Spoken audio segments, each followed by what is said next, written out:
Hello दोस्तों, welcome in book board academy. पिछली class में अपन ने डिस्कस किया था कि उपसर्ग और प्रत्यय क्या होते हैं। इनके मध्य अपन ने तुलनात्मक अध्ययन किया था और कुछ प्रत्यय के प्रकार के बारे में पढ़ा था। लेकिन इस वीडियो में थोड़ा अपन वापस पीछे से प्रत्यय के प्रकार से कंटिन्यूस करते हैं। तो प्रत्यय के दो प्रकार होते हैं, एक तद्धित प्रत्यय, दूसरा होता है कृत प्रत्यय। फर्स्ट, तद्धित प्रत्यय। इसकी परिभाषा क्या है? संज्ञा, सर्वनाम एवं विशेषण पदों के साथ जुड़ने वाले प्रत्यय को तद्धित प्रत्यय कहते हैं। और इनसे बना शब्द तद्धितांत कहलाता है। तद्धितांत का मतलब होता है तद्धित धन अंत, यानी कि जो इसके पीछे आता है उसको अंत, यानी अंतिम बाद में जो आएगा उसको कहेंगे अंत। और तद्धित प्रत्यय आता है इसलिए इसको कहते हैं तद्धितांत। इससे जो शब्द बनता है उसे,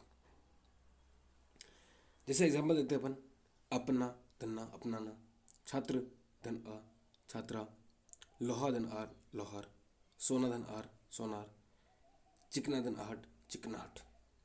ये सभी क्या हैं? तद्धित प्रत्यय। तद्धित प्रत्यय का मतलब संज्ञा सर्वनाम विशेषण शब्द होना चाहिए। संज्ञा कैसे कहते हैं? अपन ने पिछली वीडियो में बताया था। सर्वनाम विशेषण क्या चीज़ होती है, इनके मध्य लगने वाला शब्द ही तद्धित प्रत्यय कहलाएगा। इसके बाद सेकंड जो प्रत्यय है वो होता है अपना कृत प्रत्यय। कौन सा दोस्तों? कृत प्रत्यय। इसकी परिभाषा है धातु एवं क्रियापदों से, धातु एवं क्रियापदों से के साथ जुड़ने वाले जो प्रत्यय हैं उन्हें कृत प्रत्यय कहते हैं। और इनसे बना शब्द कृदंत कहलाता है। कृदंत मतलब इसके जो अंत में होगा वो कृदंत कहलाएगा। जैसे सजावट, सजाना धन आवट, इसमें आवट प्रत्यय लगा हुआ है। भुलक्कड़, भूलना धन अकड़, भुलक्कड़ है। इसमें थोड़ी जो पीडीएफ बनी हुई है इसके अंतर्गत जो मात्रा की मिस्टेक है वो दोस्तों आपको सही करनी है। इसके अंतर्गत पहले जो इसने लिखा है ये, उसने काफ़ी ज़्यादा मात्रा की गलतियाँ की हुई है। तो इसमें भूलना बड़ा होगा, फिर भुलक्कड़ होता है उसमें छोटा हो जाता है। इसी तरह झाड़न, तो झाड़ना धन अड़ होता है। बेलना धन न होता है बेलन। बनावट होता है बनाना धन आउट। लिखावट होती है लिखना धन आउट। यानी इस चीज़ में आपने सिर्फ गौर किया होगा कि कृत यानी क्रियापद जो है उसके अंदर सजाना, भूलना, झाड़न, बेलन यानी बेलना बनाना, ये सभी क्या है? एक क्रिया है। पढ़ना लिखना गाना ये सभी क्रिया है, यानी कि जिन क्रिया शब्दों के साथ अगर प्रत्यय जुड़ता है तो उसे कृत प्रत्यय कहते हैं।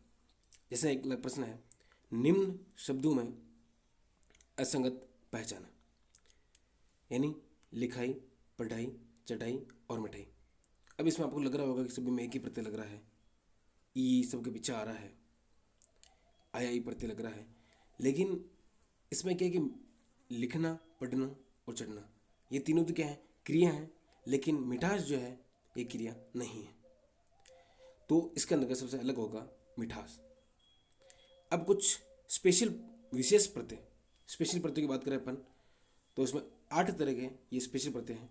ए, ई, बड़ी, य, इक, अ, अयन और आयन। ये आठों एक विशेष प्रत्यय है। विशेष का कहने का मतलब ये है जब ये किसी शब्द के पीछे लगेंगे तो उसमें कुछ मूल आमूलचूल परिवर्तन होंगे, इसलिए इनको विशेष प्रत्यय कहते हैं।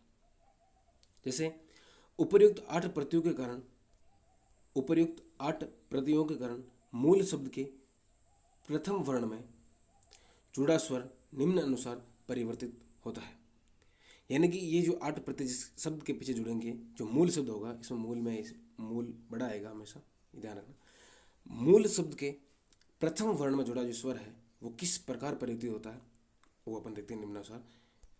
यानी कि सबसे पहला अपन है, अगर किसी शब्द में ए और आ हो तो, ए और अ हो तो वो आ में बदल जाएगा। अर्थात जैसे अपन एग्जाम्पल देते हैं, परिवार धन इक, परिवार धन इक, तो ये बनता है पारिवारिक। यानी कि इसके अंतर्गत एक प्रत्यय है, ये एक प्रत्यय किससे रिलेटेड है? विशेष प्रत्यय से रिलेटेड है। और ये जो परिवार बना है, परिवार अपना मूल शब्द है, क्या है? मूल शब्द। अब इस मूल शब्द के अंतर्गत पहला वर्ण जो है वो है पे। अब इसके अंतर्गत जो पे को अगर अपन लिखेंगे तो पे प्लस ए लिखेंगे, यानी कि इसके अंदर कौन सा आ रहा है? अभी ए की आ रही है। तो अपन ने सबसे पहला नियम क्या पढ़ा? ए और आ हो, ए और आ हो तो आ में बदल जाएगा। तो ये इस विशेष प्रथम वर्ण के कारण, प्रथम वर्ण ए होने के कारण और प्रत्यय विशेष इक होने के कारण यह शब्द बनेगा पारिवारिक। क्या शब्द बनेगा? पारिवारिक। क्लियर दोस्तों? इसी प्रकार समाजधनिक, सामाजिक, वत्स धन्य, धन आयन, यानी वत्स्य धन ए वत्सीय होता है, धन आयन यानी वात्स्यायन होता है। अगला कॉन्सेप्ट मनुधन ए यानी मानव। ये आपने जब पढ़ा होगा पहले कभी भी तो उसे लगा होगा कि ये बहुत अजीब तारीफ का प्रत्यय है, लेकिन इसका अभी कॉन्सेप्ट अपन समझते हैं इस ऊपर वाले के अनुसार है। जैसे कि अपन ने देखा था कि प्रथम वर्ण में जो स्वर जुड़ा है उसमें परिवर्तन होगा, किसके कारण होगा? इन अठों स्पेशल प्रत्ययों के कारण होगा। तो इसी को अपन देखते हैं मनुधन ए, यानी कि मानव जो शब्द बन रहा है इसमें क्या होगा? मनुधन आएगा, जिसके पीछे ए आ रहा है स्पेशल प्रत्यय है, तो इसका प्रथम वर्ण मैं है, इसका क्या होगा? आ में बदलेगा। किस में बदलेगा? आ में। तो ये बना माँ, बन गया माँ। अब नु आपने यण संधि में पढ़ा होगा, ऊ सब ऊ और ए मिलके वे बनते हैं, इसीलिए ये यहाँ पर वर्ण यण संधि कारण वे बन जाएगा और ये नकार रहेगा, इसीलिए ये सब बना मानव। इसी तरह लघुधन ए लाघव, रघुधन ए राघव, यदुधन ए यदव, धर्मधन एक धार्मिक, स्वास्थ्य धन ए स्वास्थ्य, राधा धन ए राधे। क्या बनेगा? राधा धन ए यानी कि राधे बनेगा। और एक दोस्तों इसमें जैसे जो भी प्रत्यय है उसका जो ये वाला जो स्वर है वो इसके जस्ट इसमें जुड़ जाता है। जैसे इसमें आ प्रत्यय है लेकिन इसमें ए जुड़ गई है, किसकी साउंड प्रोड्यूस करेगा? किसकी ध्वनि प्रोड्यूस करेगा? ए की। इसीलिए यहाँ पर था ध में बदला था, इसलिए ये बनेगा राधे। क्या बनेगा? राधे। इसीलिए इक प्रत्यय यानी कि ये मीम में छोटी जुड़ गई थी, इसमें ए जुड़ गया था। इसी तरह जो ये जो स्वर होगा वो इसके जस्ट पास वाले के अंतर्गत जुड़ जाएगा। क्लियर? नेक्स्ट अगला देखते हैं। अगर किसी शब्द के प्रथम वर्ण में ई, बड़ी, ए, आई हो तो ये आई में बदल जाता है। यानी जैसे कि इतिहास धन एक ऐतिहासिक, ईश्वर धन ये ऐश्वर्य, एक धन ये ऐक्य। क्लियर? अब नेक्स्ट, यदि किसी शब्द के प्रथम वर्ण उ, बड़ा ऊ, ओ, औ हो तो वह औ में बदल जाएगा, औ में बदल जाएगा, यानी कि डबल मात्रा इस पर लग जाएगी। जैसे कि उचित ध्वनि है औचित्य, यानी ये ऊ था, किसमें बदला? औ में बदला, फिर औ लग गया, फिर चित ध्वनि है तो चित्ते बनेगा। जब पीछे ये हो तो ये इसके जस्ट आगे वाला जो शब्द है वो आधा हो जाता है। उदार ध्वनि है औदार्य, उत्सुक ध्वनि है औत्सुक्य, उत्सुक ध्वनि ये औत्सुक्य। ये किस कारण हुआ? ये विशेष जो स्पेशल प्रत्यय है इसके कारण इनके आगे जो मूल शब्द में जो स्वर है वो किस प्रकार परिवर्तित होते हैं वो इस कारण है। अब एक है अदिति धन्य, इसका बनेगा आदित्य, यानी इसके अंदर आदित्य धन्य का क्या? आदित्य। ये थोड़ा अपवाद स्वरूप है, यानी कि ये थोड़ा इससे डिफरेंट है, ये इसमें तो नहीं है लेकिन ये थोड़ा अलग ही बता दिया गया है इसके साथ में, तो इसको भी आप याद रखना। आदित्य धन्य आदित्य होता है, लगभग जो मोस्टली अपवाद होते हैं वो पूछे जाते हैं और ये थोड़ा अलग स्पेशल है। ये इसके अंदर इस नियम के अंदर नहीं है, स्टार लगेगा इसी को ले लेना, जैसे स्टार लग रहा है उसी तरह से। अब नेक्स्ट नियम अपन देखेंगे, री, अगर किसी प्रथम वर्ण में री हो तो वो किसमें बदलेगा? आर में बदलेगा। किसमें बदलेगा? आर में बदलेगा। इसी तरह जैसे एग्जाम्पल ले लेते हैं अपन, पृथक धन्य, पृथक, पृथक नहीं पृथक धन्य, ये इसमें री की साउंड आनी चाहिए, सॉरी है ना। पृथक धन्य यानी कि पार्थक्य, कैसे बनेगा? प्री जो री है उसका क्या बनेगा? इसे इसको पे, फिर इसके पे हलंत और इसको कौन खोलना चाहे तो ये री बन जाए। अब जब प्रत्यय अगर विशेष स्पेशल आर्ट में से हो तो इसका बनेगा आर, यानी इस री के स्थान पर क्या आ जाएगा, आर। तो ये आर जब पे में जुड़ेगा तो इसमें लग जाएगा पार, लग जाएगा।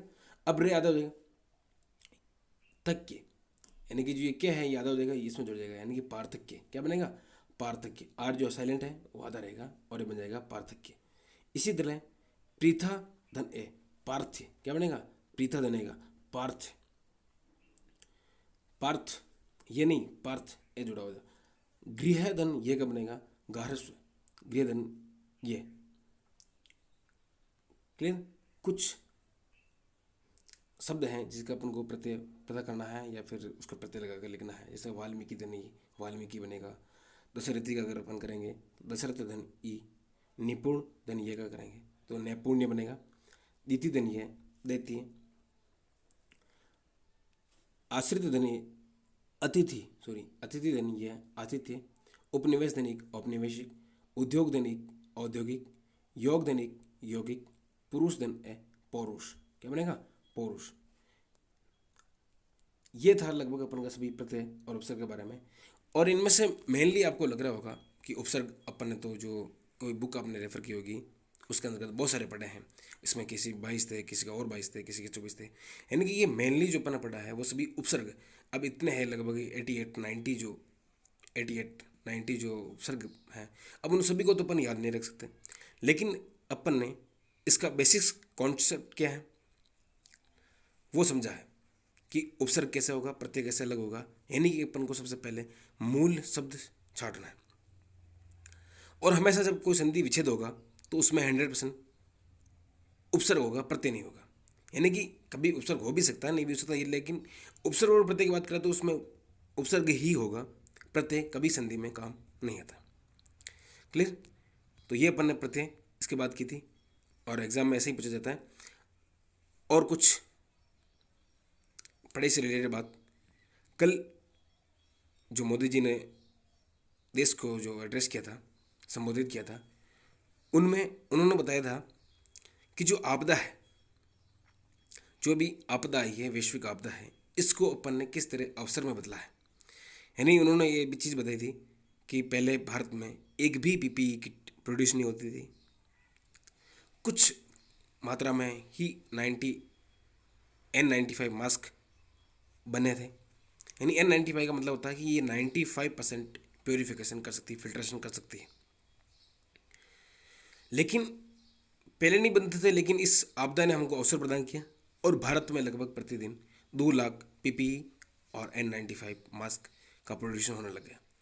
ये चीज़ मैं इसलिए नहीं बता रहा हूँ कि मोदी जी ने जो बताई थी, देश को एड्रेस किया था, उसके अंतर्गत ये कोई एक फैक्चुअल डाटा नहीं है, लेकिन मैं ये बताना चाह रहा हूँ कि अपन किस तरह इस अवसर को, किस तरह इस आपदा को अवसर में बदल कर अपन एक नए ऊर्जा युक्त स्टडी करके अपन ने एक बहुत ही शानदार तरीके से अपन को अपने आप को डेवलप कर सकें और पढ़ाई में अच्छी तरह से रुचि डेवलप कर सकें। और जो भी इच्छा है, जो भी पढ़ो उसको क्लियर और अच्छे से पढ़ो, ताकि हम आगे जब कोई सी भी स्टडी करें तो उसको और अपन ध्यान नहीं दें, केवल अपन रिवीजन कर ले तो वो काफ़ी होगा। यानी कि समझ ले, जो भी चीज़ है उसको अच्छी तरह से अंडरस्टैंडिंग करके समझ ले और सभी सब्जेक्ट को धीरे धीरे कंटिन्यू करते हुए पढ़ते रहें। क्लियर दोस्तों। ठीक है, ये था आपका अपना आज का डिस्कशन। थैंक्स।